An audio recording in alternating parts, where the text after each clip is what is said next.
En los pasados videos conocimos cuáles han sido algunas de las capitales nacionales construidas desde cero. Sin embargo, ahora conoceremos cuáles están actualmente en construcción y próximas a ser inauguradas. Claro, en algunos cuantos años y si todo va como lo planearon. Ya te digo que no.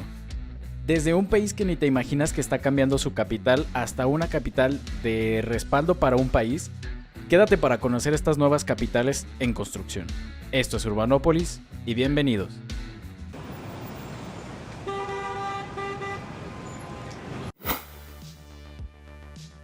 Con alrededor de 28.000 kilómetros cuadrados, la antes colonia española en el África subsahariana y único país hispanohablante, Guinea Ecuatorial es uno de los estados soberanos más pequeños de África y en donde se está mudando actualmente de capital. Malabo, ubicada en la isla de Bioko, ha sido la capital desde el dominio colonial español. Sin embargo, su condición de insular, lejos del continente, llevó al gobierno de Teodoro Obiang a plantearse la construcción de una nueva capital, emulando el ejemplo de las ciudades que hemos visto en los dos anteriores videos. El pequeño tamaño de este país contrasta con el poder económico de este, considerado el más rico del continente en términos de PIB per cápita y uno de los principales exportadores de petróleo de África. De ahí que este pequeño tenga la capacidad de construir su nueva capital. Ciudad de La Paz, como decidió nombrarse a la nueva capital, estará ubicada en el centro de la parte continental de Guinea, elegida por su fácil acceso y clima benigno, en comparación con la anterior, además de darle ese toque de unión como le hiciera Nigeria con Abuya. Fue diseñada por el estudio portugués de arquitectura y urbanismo Future Architecture Thinking, con un territorio que ocupa una superficie aproximada de 8.150 hectáreas y se proyecta albergar a una población de 260.000 habitantes, bastante considerable tomando en cuenta que la población total del país es de poco más de 1.200.000 habitantes. El trazado de la ciudad está compuesto por 4 ejes viarios principales, a lo largo de los cuales se ubicarán los diferentes edificios e infraestructuras urbanas. El principal, el denominado el eje de la vida urbana, recorrerá un recorrido de 3.6 kilómetros y finalizará en el área administrativa de la capital, área que incluirá el nuevo Palacio Presidencial, el Parlamento, la Corte Suprema de Justicia, entre otros edificios gubernamentales.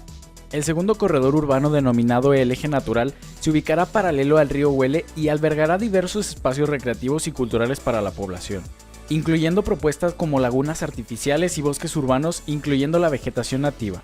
Finalmente, y en materia de vivienda, el proyecto contempla 3 tipos de vivienda que se ubicarán alrededor de las zonas de actividad urbana, con el fin de crear distritos diversos y multifuncionales.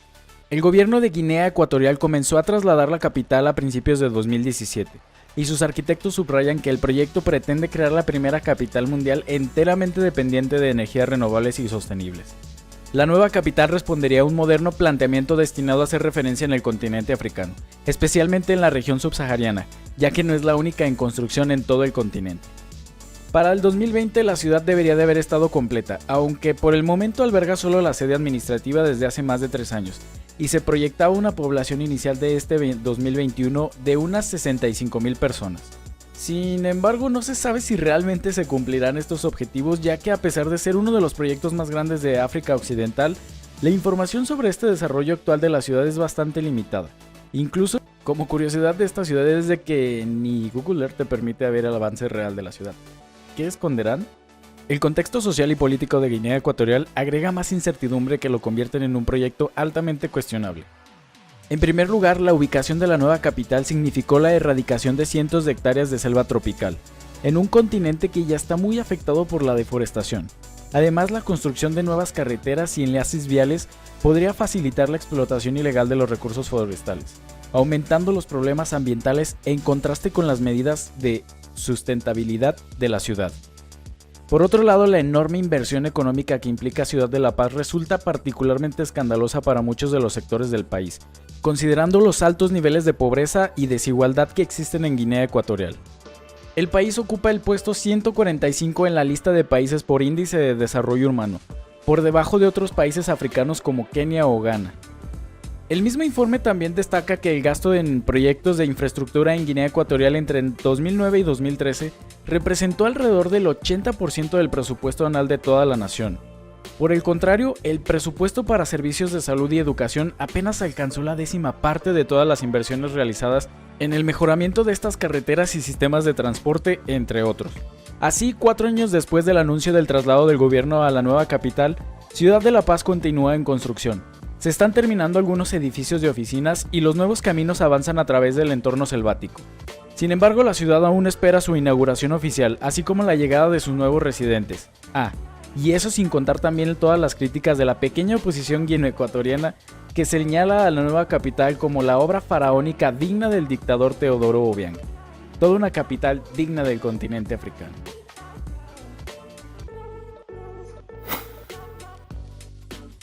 Así como lo ves, tal vez un país que no esperabas en la lista, Corea del Sur también está cambiando su capital. Oficialmente fundada el 1 de julio de 2012, la ciudad fue una iniciativa propuesta hace casi 2 décadas por el presidente Roh Moo-hyun para trasladar la capital de Seúl y descentralizar el país, quien propuso en 2013 el traslado de la capital de Corea del Sur a una nueva localidad construida desde cero a 120 kilómetros de distancia de Seúl. Con ello se pretendía reducir el impacto y hegemonía de Seúl en el país, así como impulsar el desarrollo de otras regiones a través de un modelo descentralizado. Y es que en este país quien no trabaja o vive en Seúl está básicamente relegado. Allí tienen sede las grandes empresas y se genera el empleo, la vida social y el comercio. Hoy en día es una de las ciudades más densamente pobladas del mundo y con mayor dinamismo económico. Incluso como explica Lee Jae-ho, vocero de esta nueva urbe, en la que se planea invertir $22,000 millones y ya muestra un avance del 40%, la fuerza que tiene Seúl le quita competitividad al resto de regiones. Y precisamente lo que buscamos con Sejong es reducir esa presión para que el progreso se distribuya. Sin embargo, en un principio la ciudad tuvo un nacimiento un poco turbulento, ya que el gobierno surcoreano se mostró reacio a cambiar la capital del país, reconvirtiendo en un principio a Sejong como capital administrativa de facto de Corea del Sur, algo así como en La Haya en los Países Bajos, acogiendo en ella las oficinas públicas del país. De esta manera el proyecto quedó en duda por el cambio de gobierno en 2008, ya que el nuevo presidente Lee Myung-bak rechazaba trasladar los ministerios a Sejong, porque consideraba que era ineficiente, así que se propuso en su lugar darle el enfoque de un centro industrial, científico y educacional. No obstante, la idea original ya estaba muy avanzada y tanto la oposición como los miembros de su partido votaron por mantenerla como la capital administrativa de Corea. La nueva ciudad de Sejong es una ciudad inteligente. Utiliza múltiples tecnologías para recopilar datos de sus ciudadanos y conocer así sus gustos y rutinas, además de sus intereses, para así ofrecerles las mayores comodidades posibles. Bastante Black Mirror eso, ¿no? Amplios espacios verdes diseñados bajo los exigentes tratados internacionales a favor de la reducción de emisiones colorean de verde extensas zonas de la ciudad, coronada por un parque y un lago central al puro estilo de Canberra o Brasilia. De hecho, los planos de Sejong indican que el 56% de su área estará ocupada por zonas verdes, correspondiendo nada más y nada menos que 50 metros cuadrados de parques a cada habitante. Una cifra que será la más alta del mundo y con la que superarán a las ciudades que hoy ofrecen la mejor cantidad de áreas verdes a sus ciudadanos, Toronto y Berlín. Y siguiendo en la misma línea de cuenta con métodos de tecnología urbana inteligente y sostenible, en donde por ejemplo la iluminación utilizará la tecnología LED y el transporte público será totalmente eléctrico. Además, el 50% de la electricidad se obtendrá con tecnologías renovables como paneles solares. La basura se transportará por tuberías para reciclarse, como lo vimos también en Telosa City, y contará con más de 100 kilómetros de ciclorrutas. Su construcción avanza con lentitud pero decididamente. La nueva capital surcoreana estará terminada en el 2030 cuando esperan vivir allí unas 500,000 personas. De hecho, en 2017 esta nueva urbe ya contaba con 250,000 habitantes frente a los 25 millones de Seúl y para finales del 2020 su población se estimaba en 350,000 habitantes. En 2019 ya se habían completado el traslado de los 9 ministerios y 16 organizaciones estatales, con el objetivo de que el resto lo hagan antes del 2030. Así, Seúl se quedaría solo con la Asamblea Nacional y otros ministerios importantes para Corea. Con esto, todos menos los congresistas, el presidente y el canciller trabajarán en Sejong.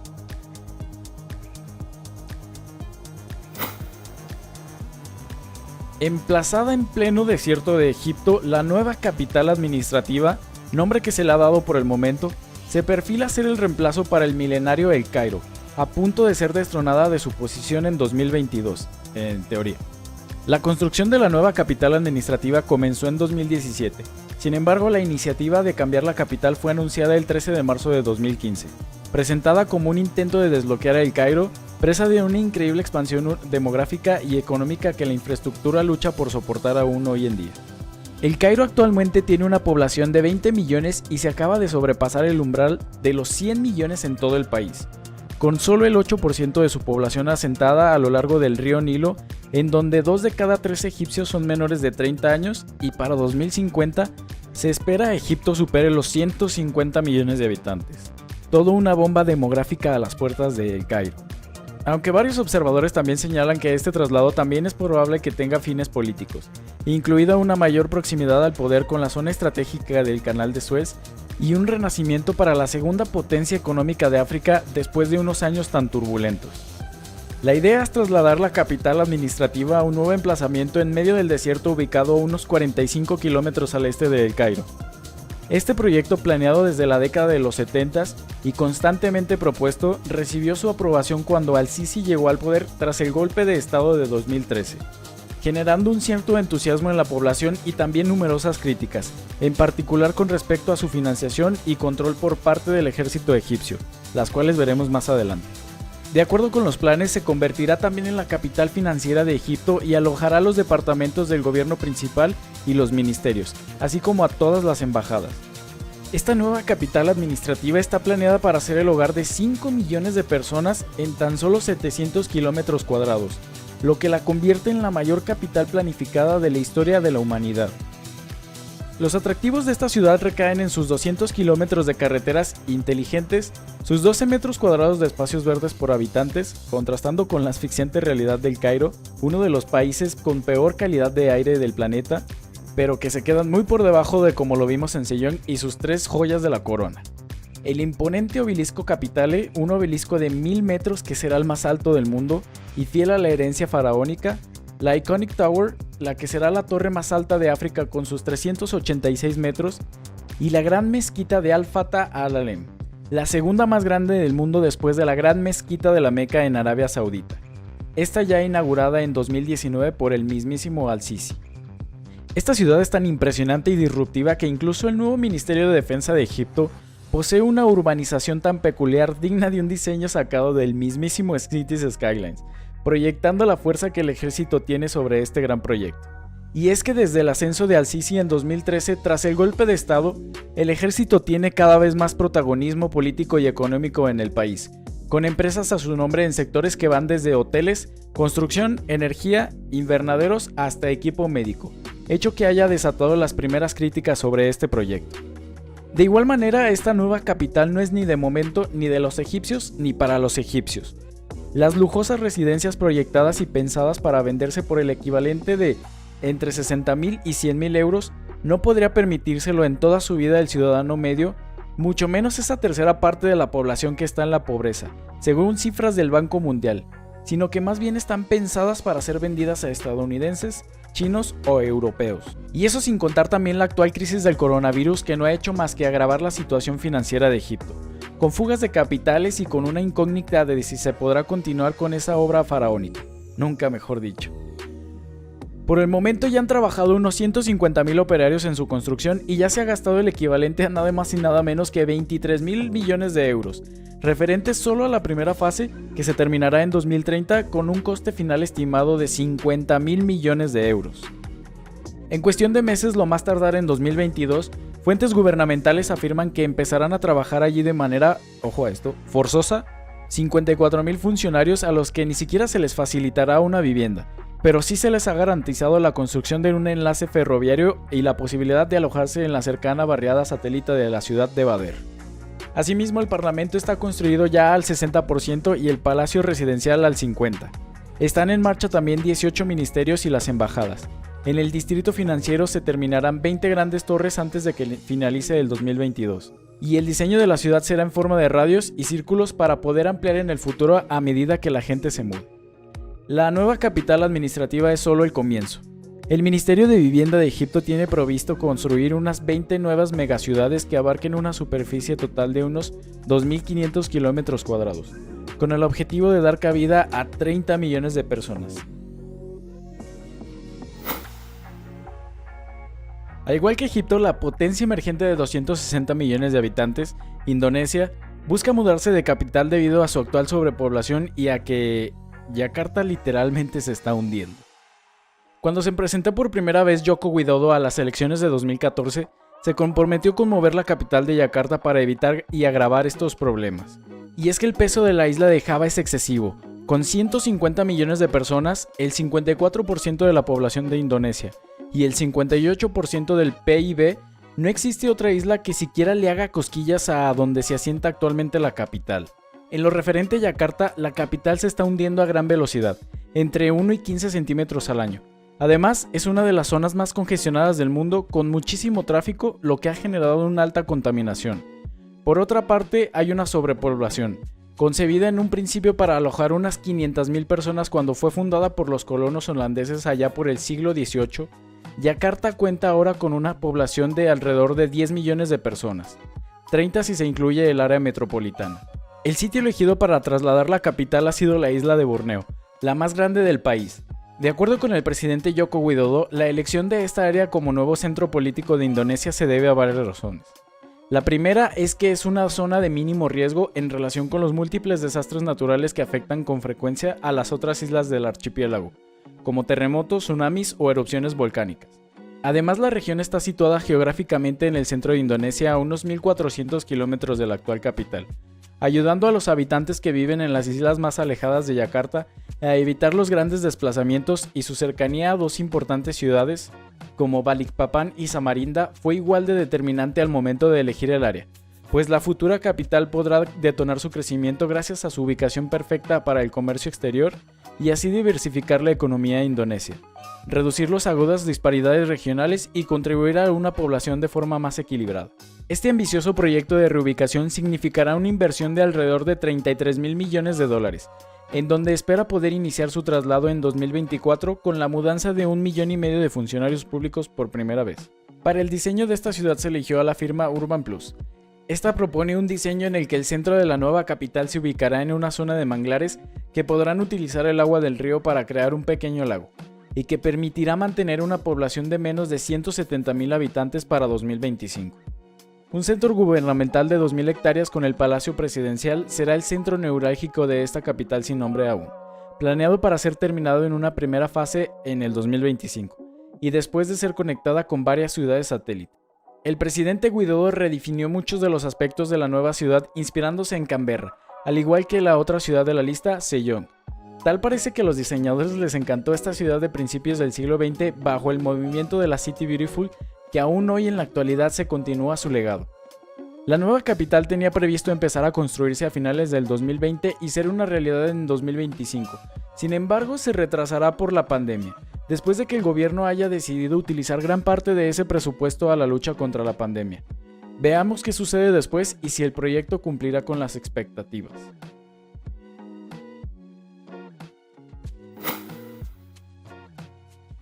La última ciudad de la lista, y no por ello menos importante, de hecho también un poco sorpresiva, es la nueva capital de respaldo de Filipinas.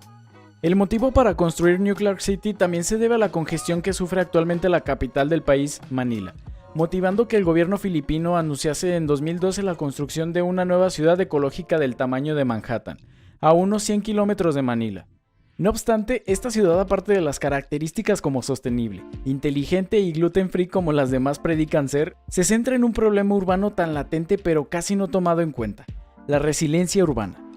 Esta se centra en las capacidades de reacción frente a las catástrofes naturales, desde donde las oficinas gubernamentales aún pueden funcionar si la capital, en este caso Manila, sucumbiera a un desastre de tales magnitudes, particularmente en un país ubicado en el Anillo de Fuego del Pacífico, un área conocida por su intensa actividad sísmica y volcánica.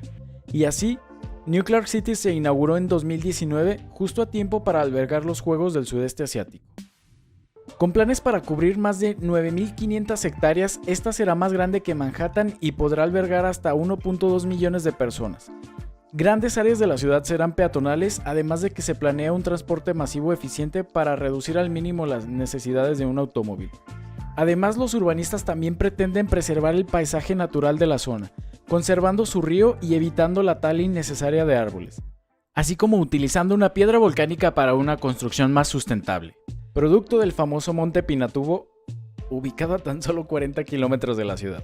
Y aunque los expertos dicen que después de la infame erupción de 1991, este no volverá a tener una igual sino hasta en cientos de años, la pregunta es, ¿se les habrá olvidado que una ciudad no duró unos cuantos años?